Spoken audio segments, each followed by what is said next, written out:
Our new house was finally finished, and I was so excited that our new life was about to begin. But then my in-laws suddenly showed up. "We're going to live here now, so you need to move your parents out," they said. I was shocked and didn't understand what was happening, so I turned to my husband for help. He sighed and said, "This is how it is. You need to tell your mom and dad." Then my in-laws started moving their things into our house, excited to see the place. I coldly asked, "Do you know whose house this is?" "My name is Sarah, and I'm 35 years old. I work in an office, and my husband, Jack, and I have been married for 3 years. We don't have kids yet, but we're happy together. But lately, I've been worried about my parents because they're getting older and their health is getting worse. So I decided to talk to Jack about the possibility of living with them." Jack said, "I don't mind living with your parents. It will be good for both of you." "Thank you, Jack. I'm so glad I married such a kind person." We planned to move in with my parents, but there was a problem. My parents lived far from the city, and it would be hard for both of us to work from there. Plus, our apartment was too small for 4 adults, and we didn't even have space for a baby if we had one. I came up with an idea. "What if we build a new house?" Jack's face lit up. "I like that idea. Let's build a house where everyone can live comfortably." He agreed, and we quickly started planning to build a new home. When I told my parents, they felt bad at first, but when I explained we were thinking about the future, like when we have kids, they understood. It made me happy to see them supportive. Jack and I met with a real estate agent to discuss the details. We wanted to find a place close to a hospital for my parents and near a train station for us. We thought about how many floors the house should have and how big it should be. I asked my parents for their opinions, but they were just happy to live with us and left it to me. Jack, however, had many ideas and was very involved, which helped a lot. Every time we agreed on something, I got more excited, knowing we were getting closer to our dream house. After a lot of planning and research, we finally hired a contractor and were ready to start building. Building the house was a lot of work, and because we were both working, it took a long time. We were exhausted, but happy. The house layout was exactly what we wanted, and it felt like a big achievement after all the effort. But even though it was taking a while, we were still excited and looked forward to the day it was finished. Then my in-laws found out we were building a house, and they started calling me all the time. "Sarah, we're coming to visit. I heard you're building a house." "Yes, that's right. It should be ready by the end of the year." "That's wonderful. Tom is doing great. Why don't you come by sometime, and we can talk more?" My husband and I went to visit them for the weekend. When we got there, they greeted us with big smiles. "Congratulations on your new house. Isn't it exciting to build a home?" my father-in-law said, smiling as if it was his own. "Yes, I'm really looking forward to it. I want everything to be perfect, but I also want to move in as soon as possible. It's been a busy time," I replied. We talked excitedly about the house. "Oh, I want to see the floor plan," my mother-in-law said. Jack showed her the pictures on his phone. "Wow, this house is huge. There's plenty of room for everyone," she said. "Yeah, we're planning to live with my parents, so we need this much space." "Living with your parents?" My in-laws looked at Jack, surprised. "You're moving in with Sarah's parents?" "Yes, that's right.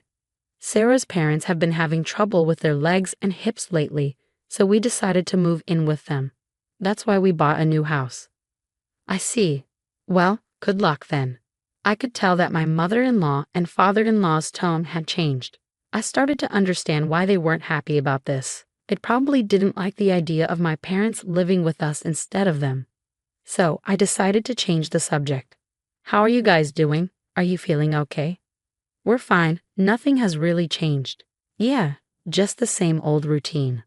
"All right then. Let's talk about the new house. Do you know which room your parents will take?" "Oh, we're thinking about this room." My husband didn't seem to notice that his parents were upset, but I could tell that they weren't too happy about my parents moving in with us. They didn't like that my parents were a priority over them. I felt a little bad for them, but since we were building the house with my parents in mind, I thought they should understand. But it seemed like my in-laws didn't see it that way. The house was coming along nicely. Every time I visited, it looked more like our dream home. I was excited, but I also wanted to make sure everything was done properly. I went to see the house with my parents, and they were so happy to see it. I was glad I could do something special for them.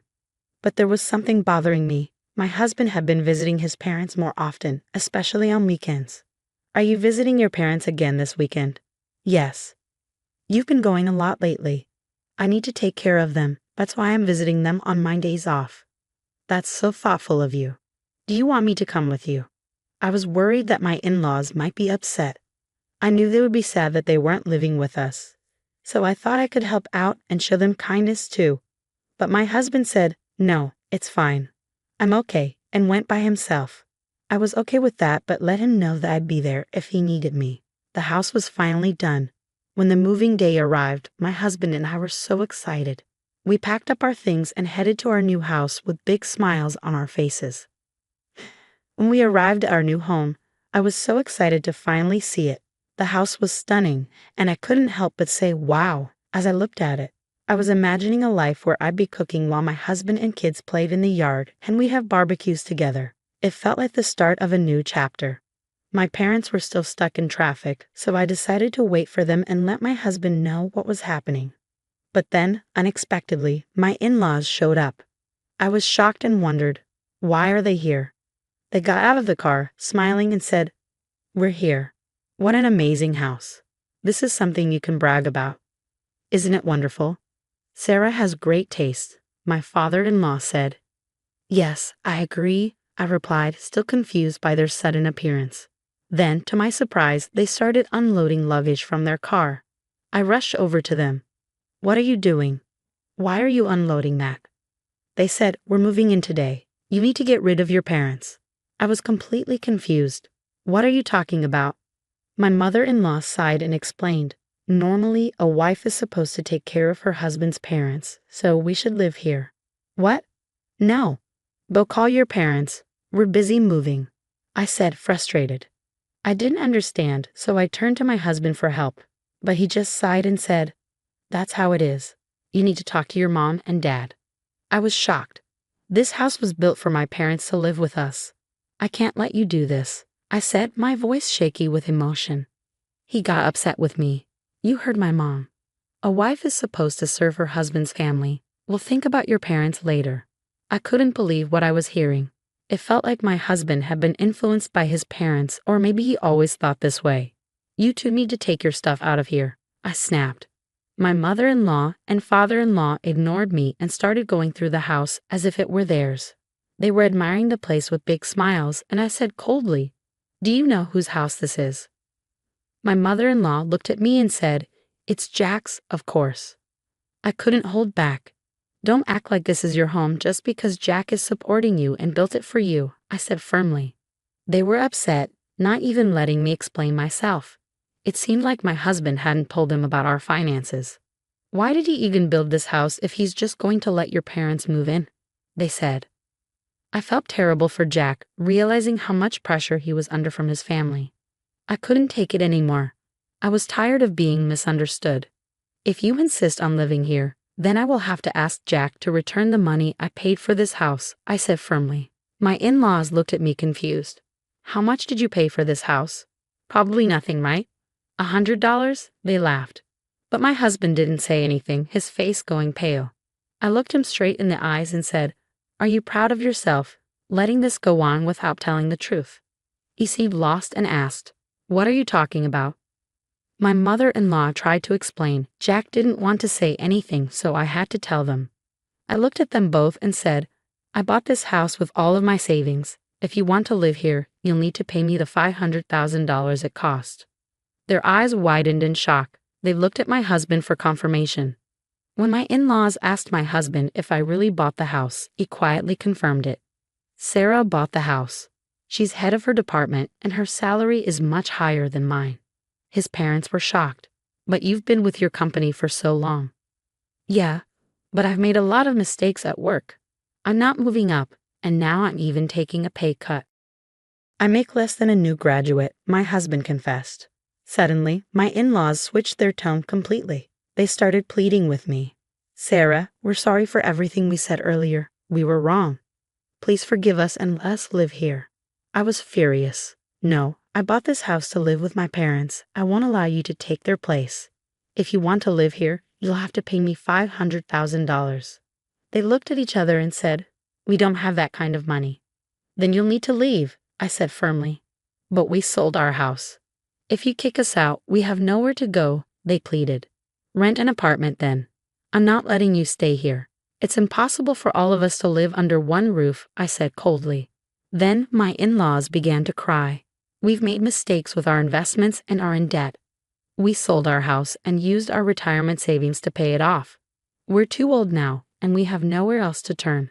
We need you." I couldn't believe they were using this sob story. "If you need help, you need to go to your son. I'm not obligated to support strangers." "But we're your in-laws," they argued. "Why won't you help us?" "I'm sorry, but I can't stay married to someone who lets his parents try to take over the house like this.